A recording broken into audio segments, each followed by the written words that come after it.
the figure of the young girl who meant the world to him. Maria, he screamed as he ran to her. Falling to his knees, he held her in his arms. Her breaths were faint. He. Maybe the pain had broken her heart. Strained laughter squeaked from her throat. Ugh! Liza shrieked, tears pouring down his face. Then, in front of him, pranked again. Maria's lips twisted in a crescent shape, breaking into a huge smirk. Just like a devil. Maria? Bzzzt. Guess again, Liza. The answer is, me. Mephisto peeled off the girl's face to reveal his true form. And the two devils began to laugh in unison, cackling. Ah ha ha ha ha ha ha. You're so stupid, Liza. I wouldn't waste Maria's life by psychologically breaking her for a scene of this magnitude. Maria is an important cast member. The snapping part comes later. Besides, hey, I'd love to show her that stupid look on your face just now. Let's do it. I took a picture. Oh, nice one. I've got a good head on my shoulders. Hey, I can hardly wait. It's going to be so fun. When should we show her? Maybe right before dealing the final psychic blow? Oh yeah. We can show Maria just as she's about to die from despair. I wonder what sort of expression she'll make. Whenever I imagine it, I can't stop laughing. Hellish smiles twisted on the heavenly faces of the two Mephistos. In that moment, Liza abandoned everything. I have to destroy him. He can't exist. Doing so meant losing his greatest weapon, but Liza didn't care anymore. He'd use his unhinged rage to eliminate Mephisto from this world. To do so, he only had to hold his palm out toward his enemy and wish for him to disappear. This simple task would send this nightmare back into eternal darkness. Disappear. Mephisto, you figure. Now, this chapter would close, or it should have anyway. In reality, however, only the Maria look-alike vanished. The other Mephisto remained. He stood there casually and continued to guffaw. That can't be. Disappear. Disappear. Disappear. Disappear. Mephisto went nowhere, even though Liza willed for something to happen. The nightmare refused to end. You planned to keep me under your thumb with the strange cube, but I'm afraid you're mistaken. That piece of trash could never hold me back. That was the truth. It was solid fact. Still, Liza wouldn't give up. He held his palm out to inflict more pain, and, oh, about that, I was pretending this whole time. Hey, I'm pretty proud of my acting skills. I've got a shot at stardom, wouldn't you say? Mephisto said as he straightened his back. Liza could only stare at him, and Varvatos' words raced through his mind. His warnings were true. The monster must not be resurrected, no matter the circumstance. Liza couldn't contain this evil. He was now made aware of his own foolishness. His actions had been for the sake of those dearest to him, but in the end, he would destroy everything by his own hand. Well then, I think it's about time that we started getting ready. Mephisto approached him, almost floating, feet bouncing. Liza no longer had the energy to run away. He knew it'd be pointless. Oh, Liza, the real show is just beginning, Mephisto stated with an even smile. It was like a black sun, the grin of evil. As our main star, you'll have to work twice as hard. Try and hold yourself together until the very end. K? Like a small child reaching for a toy, Mephisto Ufaga held his palms out to Liza. He was proclaiming that the nightmare was about to start. We'll draw a nice, neat path to love, the final destination. And let's make sure everyone has a good laugh while we're at it. Chapter 90. The ex-demon lord in enemy territory. Where am I? A mysterious girl appeared as soon as we acquired the armor of the demon lord. Like her, we had no idea what was going on, either. Might she be an assassin sent in by Mephisto? Olivia asked. I don't sense any hostility, though. I nodded, focusing on the young girl in front of us. She was normal, average in every way. Her chestnut hair fell to her shoulders. Freckles. Sweet face. A regular child, one who could be found anywhere. That was my impression of her, but her clothes seemed to be woven from a high-quality silk. I'm curious as to why her features and outfit are so out of proportion. It felt like a child of the lower classes had been overdressed. The real question was who was responsible. Might you tell us your name, young lady? My intention was to put her at ease with my tone and expression, but unsurprisingly, she remained cautious. She was, however, able to answer my inquiry. Maria. A fine name. Well then, Maria, why have you come to us? I don't know. Based on this answer and the worry crossing her young face, I surmised she was not here by her own will. In other words, someone else had sent her. And the culprit was undoubtedly Mephisto Ufega. So she is an assassin? Olivia asked. I find it hard to believe that she'd have any connection with him, but maybe that's exactly why she might. HMPH, we'd just be wasting time at this rate. In that case, we were going to have to act a little recklessly and shoulder the risk of getting involved. We can't afford to have a staring contest forever with you.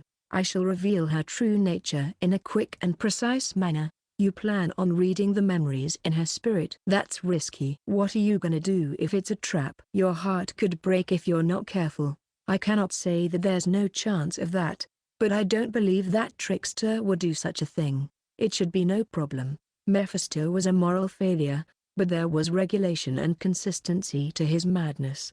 He wouldn't do anything unpredictable, which was why I didn't think he'd attack us here. That meant Maria played a significant role in this mess. Depending on what that entailed, she might become the key to preventing tragedy. Maria, forgive me if I'm being rude, but I'd like you to tell me about yourself. I slowly stepped forward. I was doing my best to put her at ease, but she was as tense as ever. She did seem to read my intentions, though. She didn't run away. Please excuse me. I stopped right in front of Maria and held my right hand over her head, casting spirit reading magic.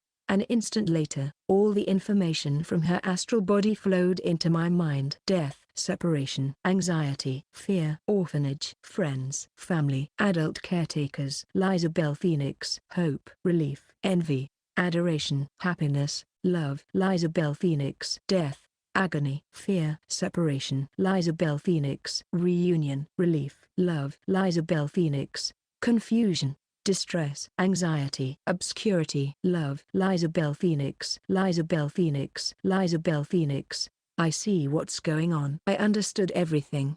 Maria's true self, Mephisto's schemes, and the truth about the man known as Liza. Now that I fully understood it all, I knew what our next steps should be. Maria, please allow us to protect you. We will ensure that you're reunited with Sir Liza. Huh? Ah, really? Yes, I promise. Maria lowered her defenses, evidently relieved by this. I'm Meteor, and my two companions are Olivia Vulvine and Sylphie Marheven. I'll be sure to introduce you to our other friends later. I cast teleportation magic, and we returned to Verda and Ginny. After immediately operating on Ginny and confirming her full recovery, I restored magic in everyone. With the mirror shield of omniscient traversal, we'd regained our lost power.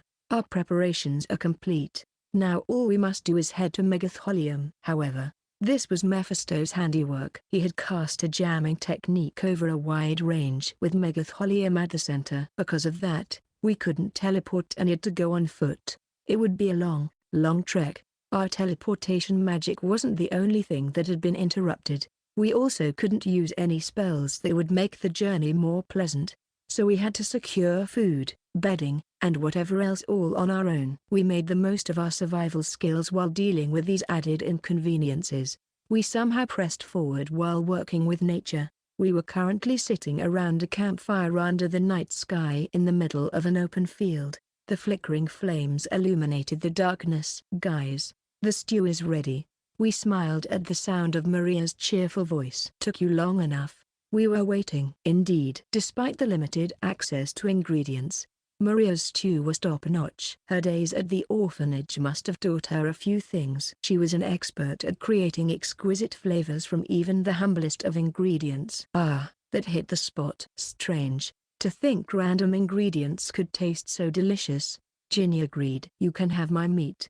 Don't worry about it. Kids should eat. They always say the way into someone's heart is through their stomach. The distance between us had closed. Verda and I were observing them from far away, enjoying our own discussion. Wowza, Maria sure did warm up to us fast. Yes, I mean, those three adored children, plus, they've been taking particularly good care of her. It's no surprise that she opened up to them so quickly. Good point. I gotta wonder if it's all going to go down just how my teacher planned things, Verda said with a weary shrug. I nodded. Mephisto must have inconvenienced us with this jamming so we could get to know Maria better. Cohabitating would allow us to form close bonds with her. And feel greater tragedy in the future. He's twisted. Well, that's my teacher for you. Verda didn't look especially spiteful. In fact, she seemed to be reminiscing about the past. I asked her a question. Do you still feel for him, even after parting ways? Yeah, you could say that. Love is a tricky thing, Verda replied, shrugging. I mean, he did raise me in a way like a parent. I know I should wish death on him, but it's complicated. Do you think these feelings will remain, no matter how heinous and despairing his actions?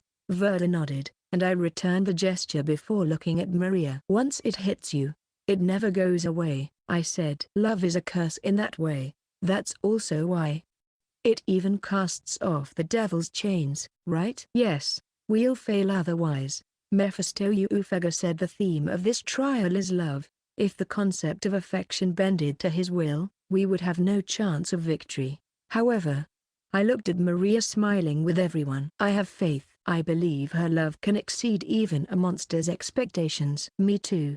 I'm sure this disaster will have a happy ending. We nodded before sipping our stew. The nights wore on, and everyone fell asleep on the naked earth. Full stomachs and fatigue knocked them right out. I served as night watch in front of the campfire. But, is something the matter, Maria? I asked when she rose. She looked up at the night sky and whispered, I'm nervous about seeing Liza again. When I saw her so forlorn, I patted the empty spot next to me. She approached me daintily and sat down. I only have boiled water, but would you like some? Yes, please. Maria brought the wooden cup to her lips and quietly continued. You're a lot alike. To whom? You remind me of Liza. Odd. Yeah? Just being around you warms my heart. It makes me happy. Until now, only Liza has made me feel this way. And you think we're similar? So Liza and me? Yes. I wasn't going to refute it. After reading into her memories and understanding who Liza really was, I had to agree. Maria was right. Liza and I were similar. And it was safe to say that our core natures were identical. Both Liza and I were egotistical men at heart. We kept making mistakes because we failed to realize this. I came to understand this part of myself after suffering bitter experiences in the past. From that point on, I always looked at my actions from objective points of view. But Liza didn't yet realize his true nature. Even now, he was being led astray. To help him understand himself and put him on the right path. This girl was crucial. I stared straight into her eyes. Maria, your worries come from lack of mutual understanding. Mutual understanding? Yes. There's a side to Sir Liza that you don't know yet. And I don't think he fully understands you, either. This creates discord and anxiety. But the current matter can solve this. The girl looked at me blankly. I doubted she got what I was saying at all. At any rate, we'll go see him. This will put to rest the worry in both your hearts, along with everything else. Yeah. I hope you're right, Maria replied with a nod of hope. I was almost certain that Maria was imagining a bright and certain future, even if it was only a vague idea. I wanted to do whatever I could to somehow make it a reality. I aspired to crush the devil's plans and save both this poor girl and my former subordinate. No, I would save them. I wouldn't permit another tragedy. And so, my friends and I arrived at Megatholium, stepping onto its soil. The enormous gates were propped wide open, as if ushering us in. No matter what situation awaits us. I advise you all to remain calm. That was how he got us last time, but we will not be fooled twice. We'd been defeated when he'd ambushed us at the laboratory. However, now that our hearts and bodies were sound, we had a chance of taking on Mephisto Ufega. So long as we made use of the armor of the Demon Lord, victory was not out of reach. Well then. Let's go. We stepped forward, expressions tight. Maria, on the other hand, didn't seem to understand the reason for our nerves. She walked alongside us in bewilderment, and I gently patted her head. I promise we will bring back everyone and their smiles. Please try to trust us, okay? Maria gave a perplexed nod. She was a weak, young child. The devil had placed far too harsh a fate on her tender shoulders simply because he wanted to see a first-rate tragedy. I would ensure he received what was coming for him. You'll be the loser this time, Mephisto, you figure. Determination burned in my breast. My friends and I stepped onto the tragic stage that he had prepared for us. Chapter 91. The Ex-Demon Lord and Malice, uncovered. Quickly after entering Megatholium, we noticed a strange atmosphere. The place appears to be deserted. Megatholium was a city-state, and its population reflected this. It was early afternoon, which meant people were getting into the swing of things. The main avenue, however, was utterly empty. Something's up. This place looks like a ghost town. Did they go somewhere? Ginny remarked. Or, maybe they're hiding somewhere, preparing to fight. Just as Verda finished Olivia's sentence, that became reality. Aouag, a horde of armed enemies leapt out from the surrounding buildings. Their eyes glowed blue, and an insignia in the same hue was pulsing on their chests. They were puppets with no will of their own. Liza had manipulated them with his original so his range would be greater. It was well within the realm of reason to assume they planned to attack, but what's going on here? Why are they all children? That was right. The horde was comprised of children. Liza prioritized the rights and happiness of children above anything else in the world. So he would never force them to do this. Or so I thought. This twist had to be Mephisto's doing. As my friends stood there, flustered, I raised my voice. Even if our enemies are children, we must defeat them and press forward. Overcoming this adversity is our only path to the future we seek. Then they descended upon us, countless children, poor, defenseless kids turned dolls. Eek! Maria yelped, as I held the frightened girl to protect her.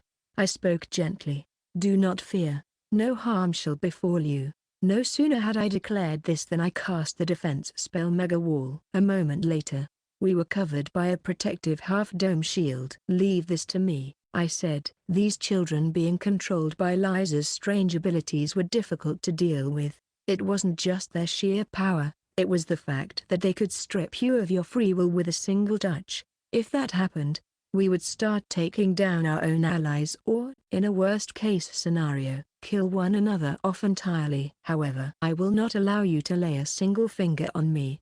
I used wind magic against the incoming children. The gale whipped up a vortex, blasting many of them away. I knew Ard could do it. Even this is nothing for him. Ginny cooed. Blowing them away but also making sure no one gets hurt. Huh? You've got skill. They might have been enemies, but they were victims, too. Right before the children were about to hit the ground, I cast a floating spell to stop them from getting hurt. This was both out of consideration for my opponents. And for Maria. Why is this happening? Not that anything I did would alleviate her mounting concerns. Maria was clearly hoping for an explanation, but she'd never believe me in her current state. And I didn't have time to clarify the situation now. HMPH. Things are certainly not going to be easy for us. The attackers seemed to increase with each passing second. It was difficult not to lay a single scratch on the overwhelming surge of children. If we kept going like this, I'd eventually mess up somewhere and hurt the young victims unnecessarily. As if foreseeing this, Olivia called out to me. Shouldn't we find a new route? I nodded once. I'll clear a new path from here. Please watch your step. Then I cast a spell beneath us. The cobblestone path abruptly broke apart and formed a giant pit. Just as we were about to drop down. Huh? Maria exclaimed as we all plummeted. I immediately filled the hole to block the enemy's pursuit as a falling sensation enveloped me. After that, I cast floating magic on everyone to soften our landing. The descent was not particularly eventful. And we safely landed in the sewers. I soon turned to Maria. What did you see? The girl's face was pale, expression disturbed. She was silent for a moment. Everyone was there. But why? Did they look so scary? By everyone, she must have meant her friends. Did Liza force his other beloved children to attack? Why is this happening? What's wrong with everyone? I don't know what's going on. This is a nightmare, she seemed to say with her eyes. Hey, you guys know, don't you, the reason for all this? If she wanted an explanation, it was our duty to provide one. We hadn't had the time before. But we did now. Even if the truth was hard to swallow, she had the right to know. Everything is Sir Liza's doing. What? Maria's eyes grew wide. I elaborated. I understand this may be hard to believe, but it is the truth. The disaster in the city had to have been willed by him. There is no room for doubt. It wasn't because the devil was controlling him. This was all Liza. Even for someone so diabolical, Mephisto never moved people by force. I remembered him once telling me that he got satisfaction out of a tragicomedy only when there was real emotion behind it. That was why I was certain that sending children out as a vanguard was Liza's own idea. This included the other children from the orphanage who he and Maria both treasured.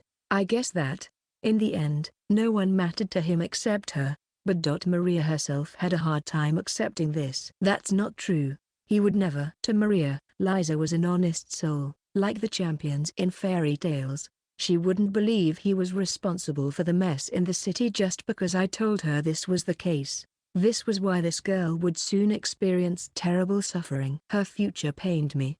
I initially told myself that I must not place a heavy burden on a child as young as yourself. I said, however, we need you. You must see the situation with your own eyes.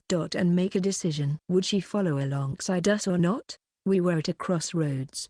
Help me, cried a voice in the dim sewers. Soon enough, the source appeared from around the bend in front of us. Huff, huff, huff. It was an adult man wearing threadbare and tattered linen clothing. He looked like some sort of vagabond.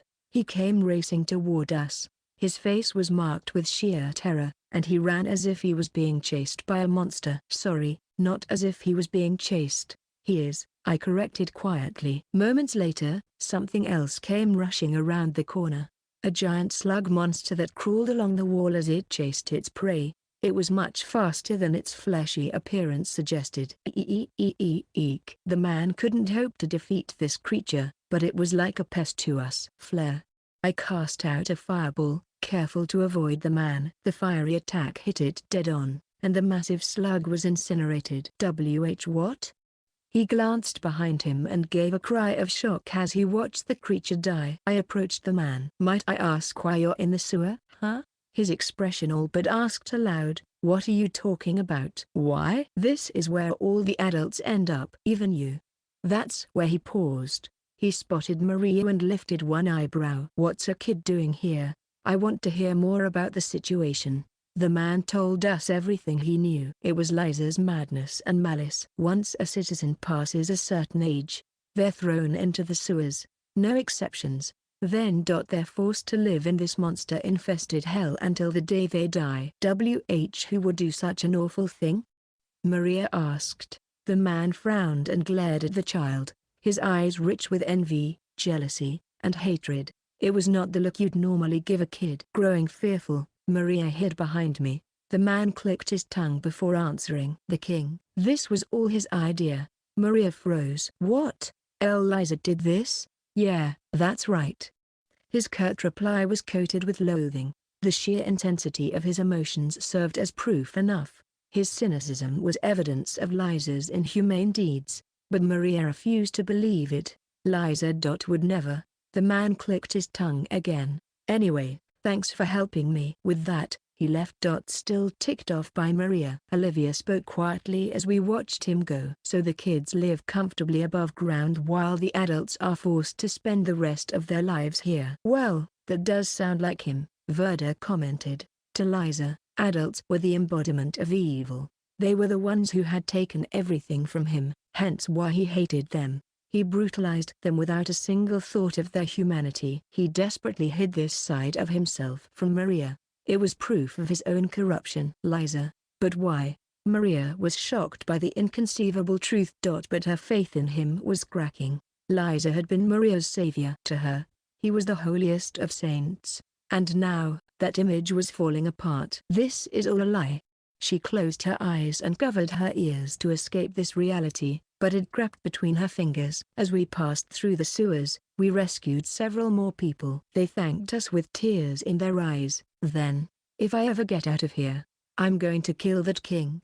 Every single person said the same thing. I'll avenge my big sister. The king is gonna pay. They voiced their hatred for Liza. Maria continued to walk with us, Her expression was empty, and it was impossible to tell how she was really feeling. "Hey, Maria, you doing okay?" Sylvie asked. She didn't respond. We continued through the sewers in silence. "This ladder will lead us to the palace." We'd arrived at our destination. The ladder led us to a storage room, and from there, we found ourselves in a long hallway. "It's rather quiet here." I cast detection magic and picked up on only one life form, most likely Liza. "I can't confirm any other presences in the palace besides him," I said. "But we better be careful. Even if we don't detect anything, someone might be in disguise." I nodded at Olivia. "So Liza is most likely in a first-floor hallway in the east wing." We proceeded slowly, keeping vigilant of our surroundings. You could hear a pin drop in the silence. We were soon met with a gruesome sight. "Wow!" Sylvie's eyebrows immediately knitted together. No, it wasn't just her. We all had on looks of distress. Maria, me, and everyone else. "Are those corpses of children?" Ginny exclaimed as she broke out in a cold sweat. Small bodies lay motionless before our eyes. Their causes of death were strange. They appeared to be civil officials. Each one was hard as stone, and by their expressions, it appeared their souls had been pulled right out of them. They were so young. "This is vile!" Olivia shouted, flushing with anger. Sylvie, Ginny, and I felt a surge of righteous indignation. But what was Maria thinking through all this? What sort of emotions churned in this pale young girl who trembled? I could only pray that the worst would not come to pass. Keeping at our current pace, we approached the sign of life, presumably Liza. The closer we came, the more corpses we found. Then, "AR!"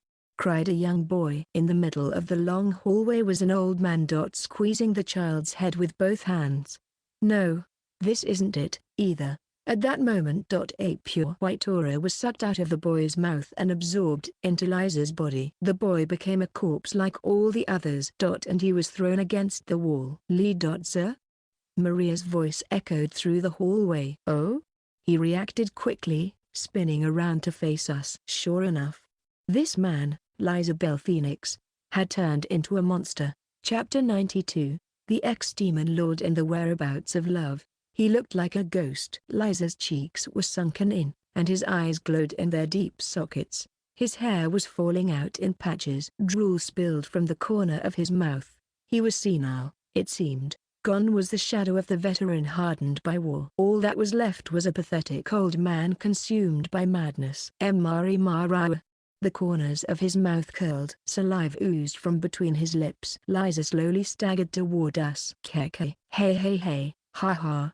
Liza chuckled eerily, and his eyes locked onto Maria. I turned to face the old man and felt the presence of an evil god. It was him. He was right there with us. Mephisto Ufega was inside Liza Bell Phoenix. The devil was staring at us from within him. By peering into Liza's eyes, I could feel Mephisto's dark intentions. So it's the climax of our little drama. Will you follow the script, or will you rewrite it? Either way, I hope this game will be fun for us, honey. As usual, he saw people only as his toys, and I would crush his reign of evil at any cost. Is everyone ready? Obviously. Just say the word. I hate getting all serious. But I guess I don't have a choice, huh? I'll try my hardest not to be the weakest link. I stared down the enemy, growing confident in my friends. Liza still only had eyes for Maria. Keeping her in his sights, he drooled and dragged himself toward her. No, no. What's going on? Maria looked bewildered, sweating from fear. Liza seemed to take note of her alarmed expression. He stopped mid-stride, tilted his head, and began to mumble. Why that face? Why are you making that face at me? It's strange. We're finally together again. You should be smiling. Why aren't you smiling? Why? It's not right. Why? Why? Why? Why? Why? Why? Why? Why? Why? Why? Why? Why?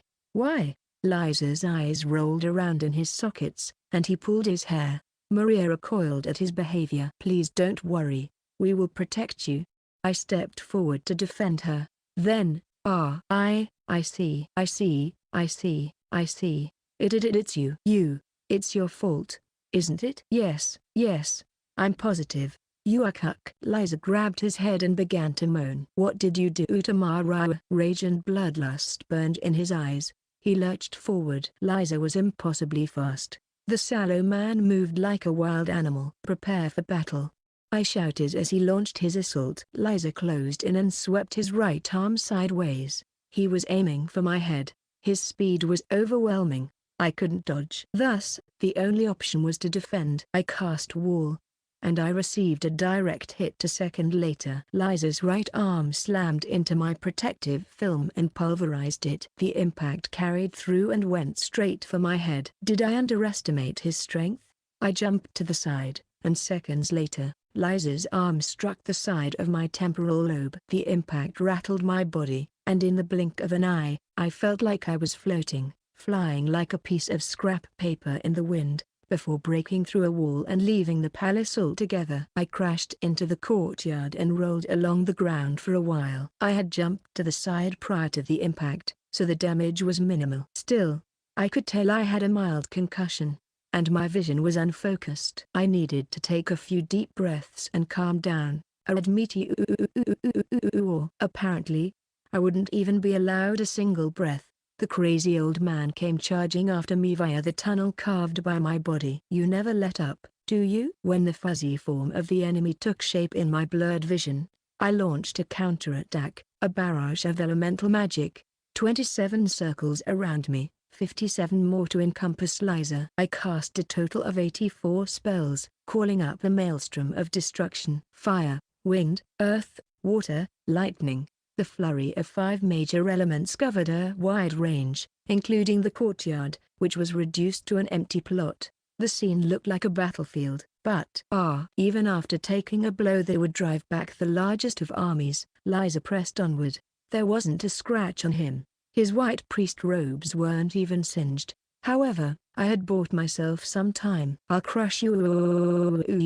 As he came closer, the giant mace that appeared in Liza's right hand swung down. Avoiding it was easy enough. My brain was already stabilized and back to normal. I dodged his swing, and it dug impressively into the earth. HMPH. I knew it would be a challenge to take you on my own. However, I watched the clods of dirt fly in all directions and took a steadying breath. Meteor, do not stand before you alone. Just as Liza went to prepare his next attack, Sylphie let out her wild battle cry, raining chains down on Liza. The divine chains of the shackle god. The armor snapped in to capture the enemy. NGHHH. The chains shot through the empty air. Sensing danger, Liza jumped back to put distance between him and the armor. That was where she was waiting. And lightning. Verda shouted, her upper body peeking out of some mid-air portal. She used the mirror shield of omniscient traversal. Its light flashed and engulfed Liza. Then, half of Mephisto's body protruded from Liza's. Determined not to let this opportunity go to waste, Olivia Vulvine stormed in and closed the distance in a millisecond. As soon as the enemy was within reach of her blade, she took up her weapon and unleashed the supreme sword of destruction. The jet-black blade could slice and annihilate all creation, and its current target was, it's over, Mephisto Ufega. The devil's astral spirit was now detached with the power of the mirror shield. Mephisto possessed Liza's body after casting aside his own physical form and becoming a spirit. If they could separate the two and cut him with the supreme sword, this battle, at the very least, would be theirs. That was all it would take. Hey, it's not over just yet. Mephisto's spirit retreated into Liza's body as he jumped back. Olivia's attack missed him by only a hair. No, we were so close. True, but now we know there's hope. Right. We have a sufficient chance. Let's get payback, 100 times over. My friends and I surrounded Liza. Now, on my signal, we all moved as a unit. While issuing orders to everyone, I would act as a decoy and engage in guerrilla warfare alongside Ginny. As soon as Ginny saw an opening, she would use the divine chains to bind the enemy. Verda would then cast the mirror shield and separate Mephisto's astral spirit. Finally, Olivia would use the supreme sword to rend his spirit in half and end the battle. I hoped it would work out that way. But we were dealing with the greatest psycho, a monster who we risked everything on before and still couldn't beat. So obviously, It wasn't going to be so easy. Ugh. We completely missed our target. Just when we thought we had finally beaten him to the punch, with him surrounded and cornered, it fell apart at the next moment. Our situation only continued to worsen, and there was little sign things would improve. If I could just chant my original, I exclaimed, involuntarily clicking my tongue. Private Kingdom was our best chance of survival. The problem was that our enemy was swifter than I'd expected, so attempting it was a risk. I don't even have time to invoke it. The chant required 10 seconds to complete, depending on my mental state. Every nerve in my body would be focused on this task during that time, so it created a long opportunity for the enemy to get me. If this was any other lower-ranked fighter, I might be able to chant and deal with them at the same time. But there was no chance of that this time around. Still, casting an original didn't guarantee victory. Mephisto had wormed his way into Liza, and there was no question that their spirits had merged. As long as that bond was solid, separating them with the mirror shield was meaningless. They'd quickly rejoin, like they had just demonstrated. I knew it. To weaken their connection, we'll need Moria. The key rose to my mind. That's enough. Stop it, Liza. The girl cried out sorrowfully. The man immediately seized up. It wasn't anything the rest of us did. Liza stopped fighting and looked at her. Oh, Maria, what's wrong? Why are you crying? Tears soaked her cheeks. Did someone make you cry? That's unforgivable. How dare they make Maria? Liza's face twisted. The trembling girl looked straight into his eyes. Why are you doing such horrible things? Maybe Liza was suddenly forced to realize he was the one to blame. His mouth was slack in shock, and he stared at Maria. I finally know why I was feeling so off all this time. She lamented. It's because you were hiding things from me, Liza. The wicked parts of you, all of it. Everything. Every single little thing. You hid them from me. Maria? Why? What's the point of this awful stuff? How can you do such things? You're making everyone suffer. You're making them cry. You even hurt everyone from the orphanage. I don't know you at all, Liza. I did everything for you. To bring you happiness. That's what all this is for.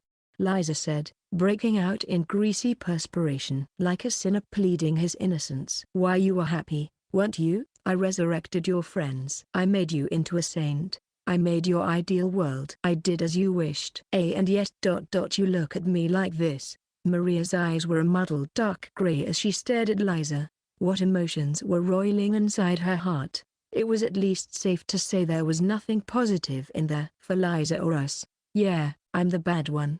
Maria? That's right. Yeah, I was bad. I understand now. I'm sure this is my fault. It's all my fault. After all, I didn't tell you something important back then. What are you talking about? I'm to blame for all this. This happened because of me. Everyone else had to suffer because I'm here. Even you, Liza.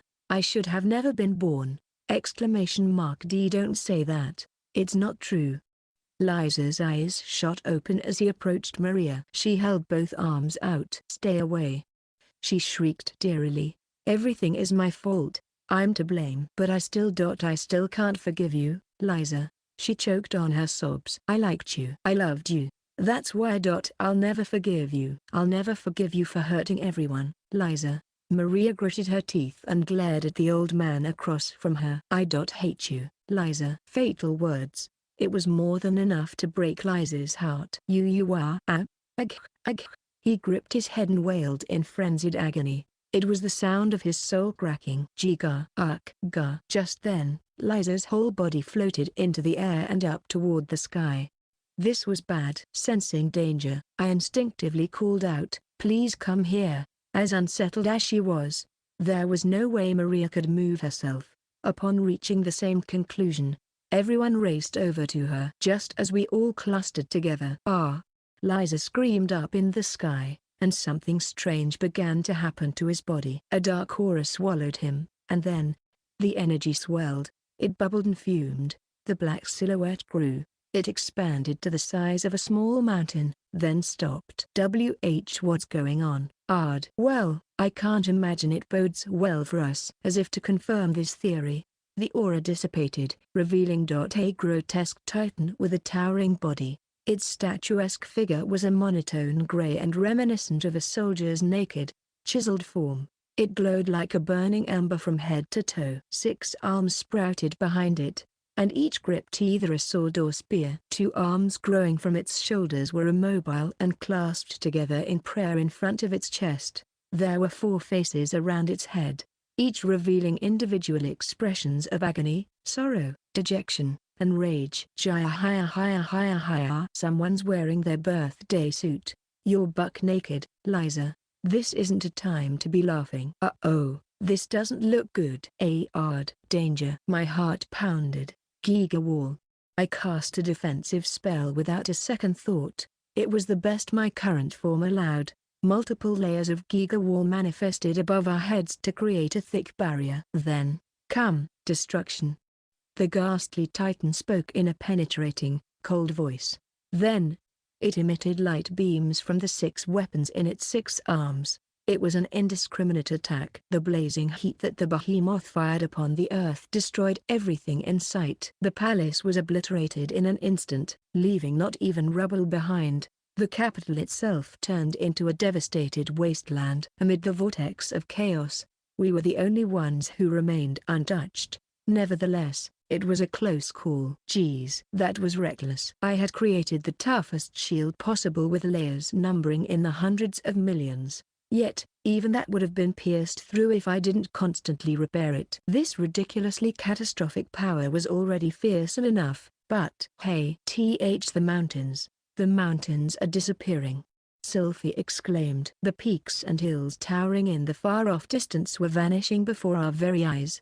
So his power and range are both insane. Wow. The teacher's going a little overboard. At this rate, the whole world is gonna be annihilated. What Sylphie said was hardly an exaggeration. Back in Mephisto's heyday, the world was in constant threat of destruction. And I, the Demon Lord, and Lydia, the champion, were always the ones to put down this evil god's violence. Lady Olivia, Lady Verda, Sylphie, please hand me your armor. I began equipping the supreme sword, mirror shield, and divine chains and turned to Maria. She was trembling and crying. Were those tears on her cheeks a sign of her fear, or was she regretting her words? At any rate, we were at a critical juncture. Our fates would be decided here. Whether we would win and save everything or fail and lose it all depended entirely on Maria.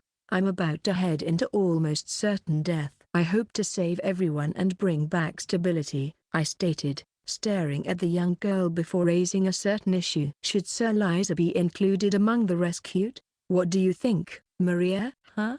She asked, rubbing her swollen red eyes as she looked at me. I vow to defeat this evil and return the smiles to everyone's faces. That being said, I have a question for you. Is Sir Liza a fragment of menace that ought to be vanquished, or is he a victim worthy of salvation? Her answer would decide everything. I continue to nervously watch Maria. Then, I think what Liza did was truly deplorable, Maria said with a downcast look and quivering lips. It's appalling and unjustifiable but, I said I hated him. I made that clear, and yet, I still want to forgive Liza. After all, this is my fault, not Liza's. Maria's tears spilled over, and she continued to voice her feelings. Liza, he's my champion. Even if he does these terrible things, I can I just can bring myself to hate him. In that next moment, her words, her decision were definitive proof of our victory. Please save him. Save Liza and everyone else. I patted the girl's head. Leave it to me. My words were simple but heartfelt, and I turned my gaze skyward. The Titan's destructive potential seemed limitless, and I could sense Liza's agony within. Are you smiling, Mephisto Ufega? The devil's glee was equally palpable. I'll see you all later. I cast magic and rose into the sky. We're counting on you. Sock him for me.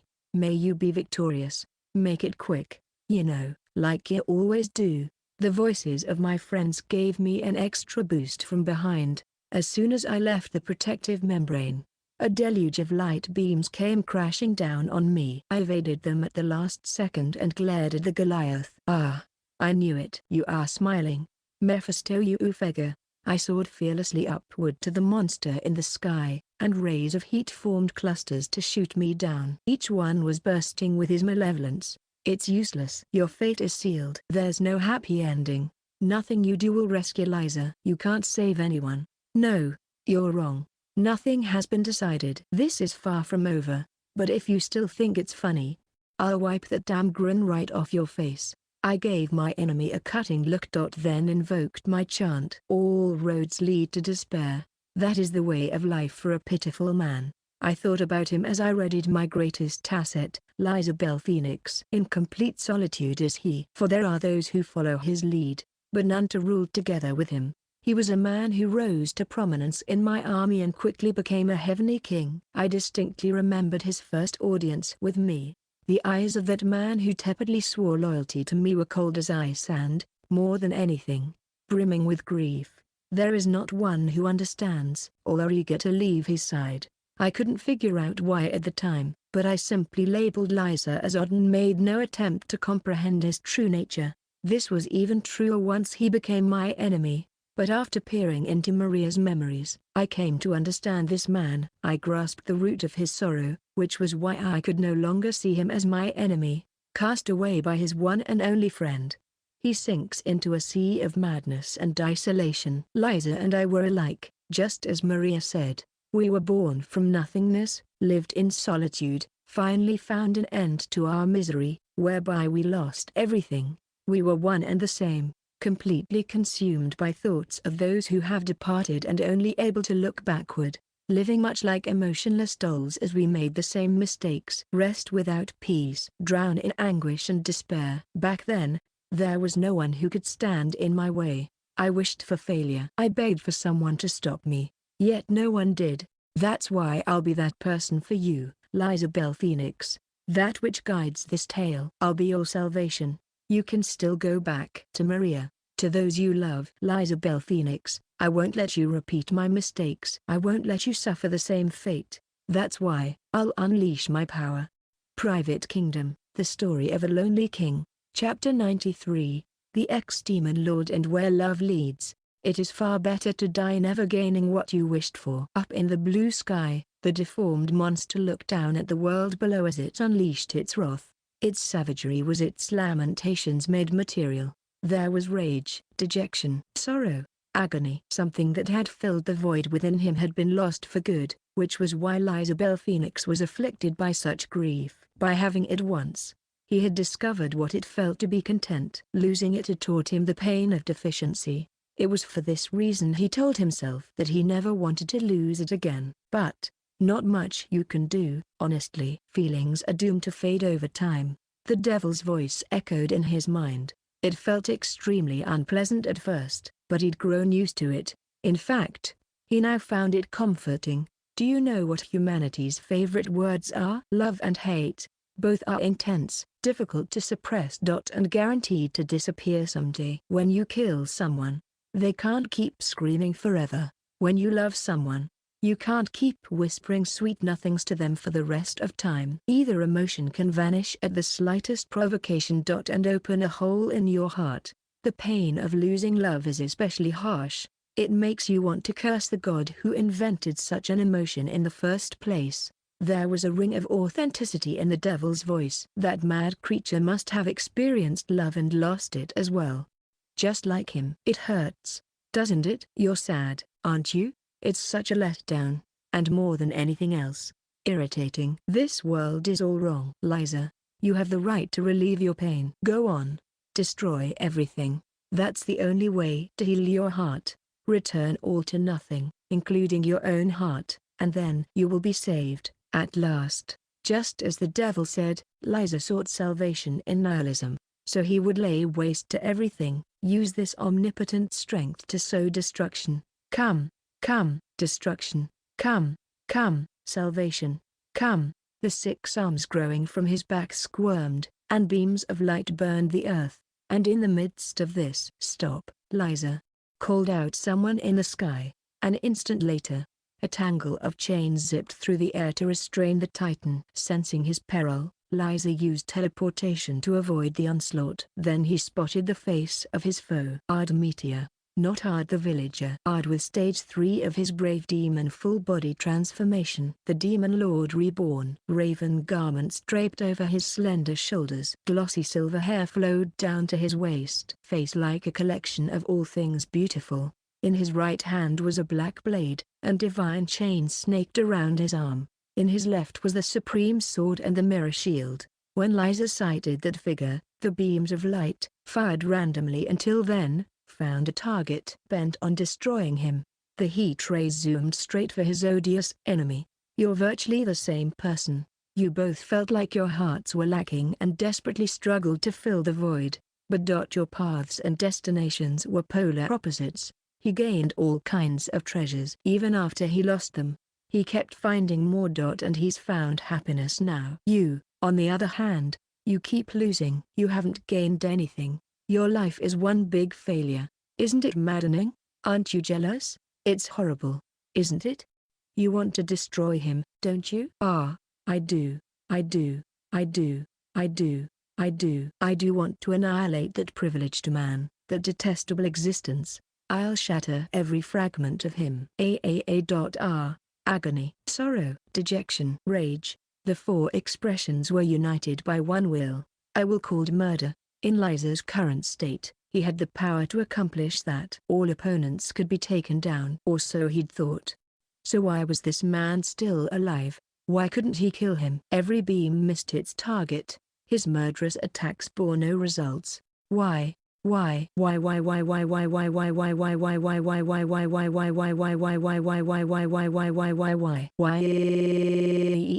atmosphere trembled with his screams. Ard Meteor answered this explosive display of emotions with a certain coolness. Right now, you have no heart. There isn't even a glimmer of your former beliefs in you. He kept dodging the lights, evidently unbothered. You hope to guarantee a good future for the children. I never thought your resolve, ideas, or beliefs were correct. But they were radiant. Your clarity was brilliant. That's why I saw you as a threat. However, his silvery hair rustled in the wind, and the distance between them shrank. You could have all the power in the world, but without any beliefs, you're just an empty threat. You cannot lay a finger on me. The man was calling him harmless, a weakling. This filled him with uncontrollable rage. Disappear, disappear, disappear, disappear, disappear, disappear, disappear. Fire raced through his heart. Any remaining iota of composure was gone. It was a desperate act of aggression. Light beams scattered as he tried to shoot down the enemy who buzzed about like an irritating fly. The tiniest scratch would spell Ard's end. Liza's power could do that easily, and yet, he couldn't achieve what he wanted. He was like a child throwing a tantrum. This allowed his foe to draw close and, he's got us, Mephisto said. Just then, the divine chains wrapped on Ard's right arm snapped around him, and he skillfully moved in, avoiding the beams. Liza had nowhere to run. The divine chains multiplied, shackling the Titan. Writhe as he might, they would not yield. In fact, the chains only grew tighter. He couldn't produce more light beams. He could no longer fight. Is this how it ends? Even as the vessel of his heart flooded over with regret and immeasurable anger, Liza was consigned to death. Even so. Listen, Liza Bell Phoenix. I didn't come here to get rid of you. His enemy wasn't making any sense. I'm going to save that heart of yours by letting you know the truth. That's why I'm here. In that moment, an image flashed in Liza's mind. Hey, did I do a good job? I think I'm pretty good at magic. It was Maria. These were her memories. Stop. No more. It hurt. It hurt too much. His heart felt like it would split apart. Why was he showing him this? To correct the misunderstandings between you two. First, you should know exactly what went wrong. More of Maria's recollections played out in Liza's mind's eye. To her, their days were happiness exemplified. She used to think he was a strange old man. But she saw the darkness that haunted his heart and couldn't leave him alone. When he saw her self-sacrifice, Liza responded in kind. It didn't take long before he learned to smile and felt warmth in his heart. Within a year of their meeting, Liza became a large part of Maria's life, and that was why she wanted him to stay with her.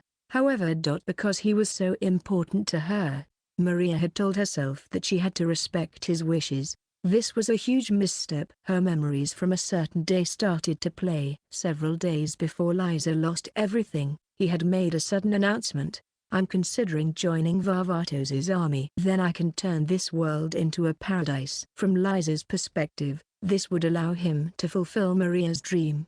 Maria did lament their cruel world and wished that everyone could live happily. But Maria was aware these dreams were found only in fairy tales. She never expected it to come true. Her real wish was for Liza to stay with her at the orphanage forever. But because Maria loved Liza, she thought it was only right that she hold back her tears and see him off. "I know you'll be like a champion, Liza. I'm rooting for you." Maria regretted those words. She wished she'd never said them. She was certain this was where they had gone wrong, and this miscommunication tormented her. Liza was shocked by this revelation. Maria thought she was the one who made a mistake? "No, that's wrong. I'm to blame. I assumed she was being supportive. I believed my choice would make her happy." Liza couldn't help but feel disgusted by his past wrongs. Everything that Mephisto had said was true. It's always been one-sided.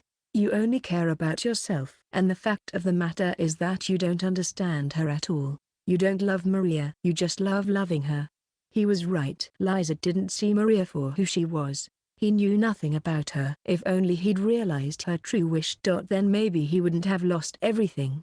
If he had chosen to stay by Maria's side, perhaps she wouldn't have died. Then her friends, the children at the orphanage who had become family to him, wouldn't have burned to the ground. This was all his fault. Every mistake was his own.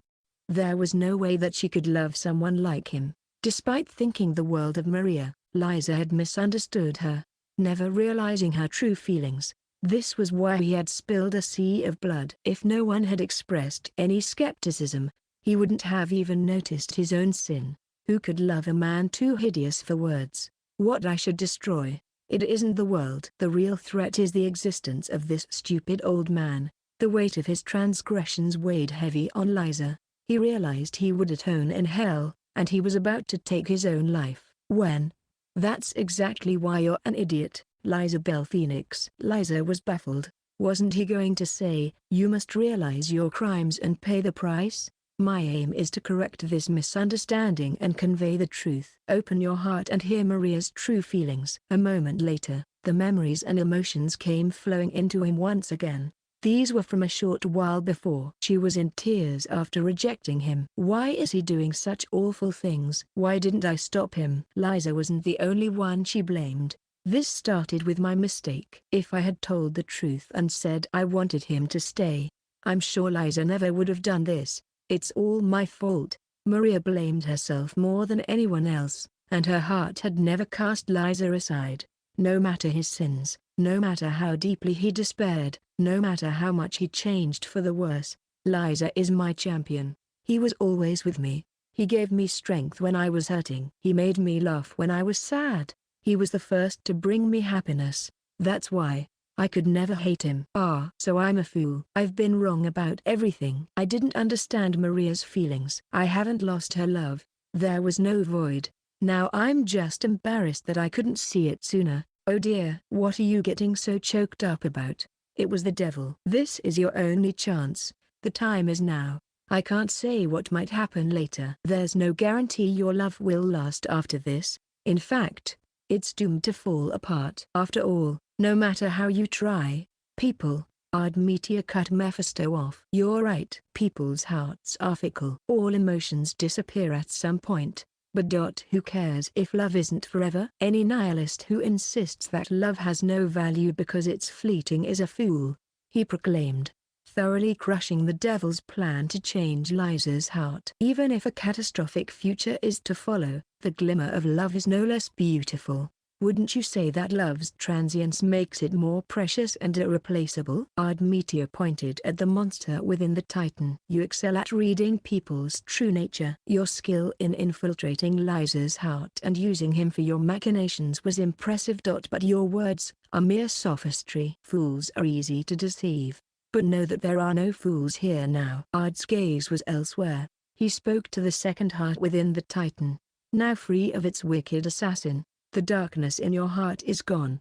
Don't make any more mistakes. Lizabel Phoenix, the strange colossus before me was now perfectly silent. Its body, bound by the divine chains, lost all strength and its intimidating look.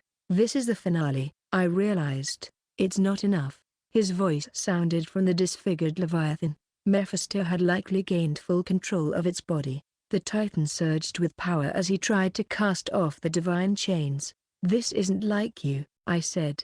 The story is over. Are you still going? Yeah, I know. It's not like me at all. After your words touched Liza, I was ready to accept a pathetic defeat. I figured losing to you would make me happy enough. But Mephisto now had full control of a giant. He sounded like a petulant child. It's not enough. Not even close. I want more.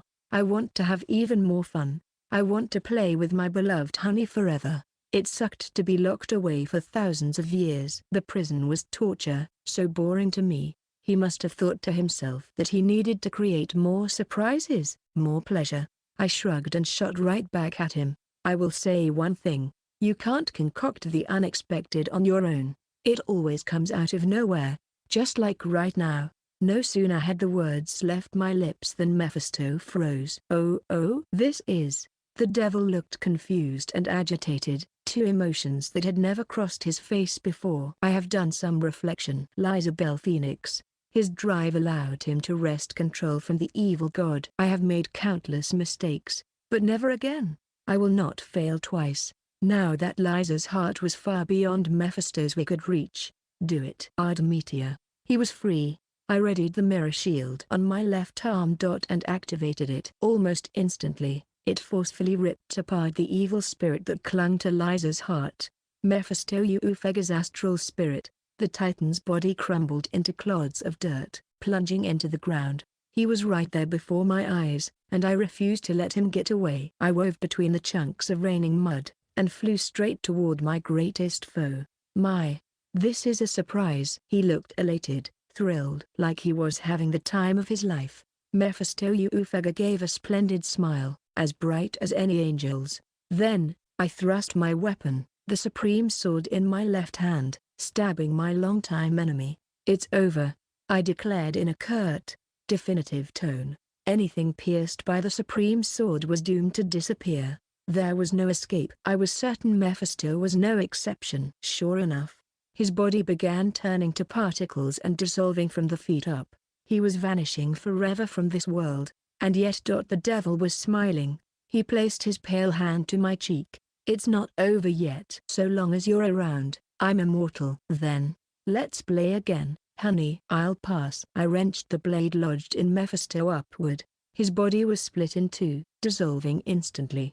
The motes were uncomfortably brilliant, and remnants of him showered down on me. I brushed them away with my hand and groaned. Immortal, huh? There's no such thing. I directly challenged his claim. I'll end you someday, I swear it. Chapter 94, The Ex-Demon Lord and the Salvation of the Failure. Once the battle was over, I looked below me. The dregs that comprised the Titan were still raining down, and Lizabel Phoenix was plummeting headfirst. Was he trying to die? I flew over to him. The damage below us wouldn't be an issue. Megatholium was basically an open field from all the destruction anyway. There were no things to be broken, no people to hurt with our descent. I cast a spell on Liza and slowly guided him to the ground. He landed face down, then turned his head to look at me. Why didn't you let me die? I answered with a tired sigh. I told you, didn't I? Don't make any more mistakes. Liza must have thought death was the only way to absolve his sins. He thought this was the best way, even after he'd factored in Maria's grief over losing him. How stupid. Death is an escape for you, just another method to run away. Sure, your crimes are worthy of this punishment.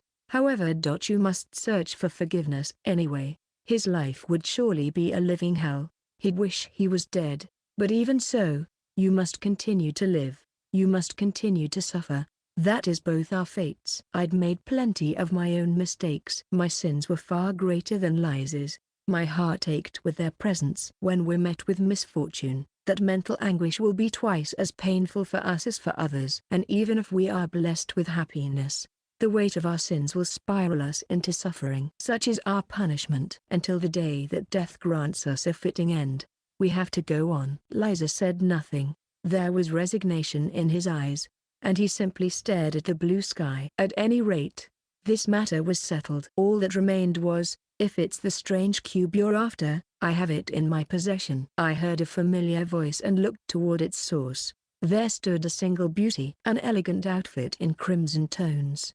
A tall, slim frame. Glossy black hair. Unearthly looks. I glowered at the figure and whispered the name, Alvato XX. He chuckled and revealed the block in his hand.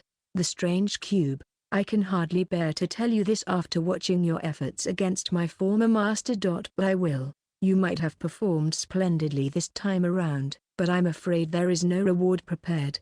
Unfortunately, this was a wasted effort. As he said this, he sent the strange cube off to his stronghold. The square in his hand vanished. So while we were busy fighting the enemy, you were busy taking advantage of the situation. I'm surprised. Actually, you're not one to play such a minor role. Alvato's eyes narrowed at me, and he laughed darkly. Don't be so mean. You should understand my heart better than anyone. I could hardly bear to stand by. How many times did I hold myself back as I watched you all? If possible, I long to abandon my position and rush over to fight by your side. Like that final battle. Nostalgic, huh? There was a tinge of remorse in Alvato's smile. He, too, shared a connection with Mephisto. He wasn't lying, nonetheless. Right now, I'm head over heels for you, not my former master. Abandoning everything to destroy that evil god is the dumbest idea in the world. This man had prepared for thousands of years, not to defeat that accursed demon. But me, the demon lord. Alvato's heart was set on this. Dealing with your attentions was the worst part about the ancient world. I might say the same thing, my demon lord. Falling in love with you has been the worst thing that's happened to me. I let out another heavy sigh and looked at him with narrowed eyes. Are we done here? If so, begone. We're enemies. You're so cold, my demon lord. I came all this way to stir you up. What do you mean? Alvato grinned. I thought you might be tired from your battle with the evil god. I wanted to raise your morale. Seeing her again should have an immediate effect. As soon as he said this, a mirror appeared in front of me. Vista magic. A beautiful girl was slumbering on a bed. Hyena, twinkling silver hair, porcelain skin, glossy peach lips. All the details in front of me were infallible proof. Lovely. No, I switched out her school uniform for a wedding dress. She's like Sleeping Beauty. You know, I enjoyed a full view of her naked body while I was dressing her. And, wow. She's blessed. He placed his hand to his lips with a lascivious smile. I scowled at him. Very well. If you wish to declare war, then I accept. You'll regret being born by the time I'm done, so prepare yourself. The daggers I glared at him would have killed. However, Alvato wore a pleasant grin. Right. I've been waiting. No time to waste. Otherwise. I suspect the situation will deteriorate by the second. Then Alvato disappeared along with the mirror. Damn. We have to hurry up and save her. Who knows what other humiliation he'll put her through. I muttered. Still staring up at the sky, Liza spoke quietly. I, too, will put forth my best efforts in this battle. Just like when I once fought in your name. I'm counting on you. It hurt that we'd failed to recover the strange cube, but now we had another ally. I'd like to think the net positive will balance out to zero. I, too, looked up at the azure sky with an exhale. Hang in there, hyena. Determination to save my best friend raged within me like a fire. Afterward, it's been a while.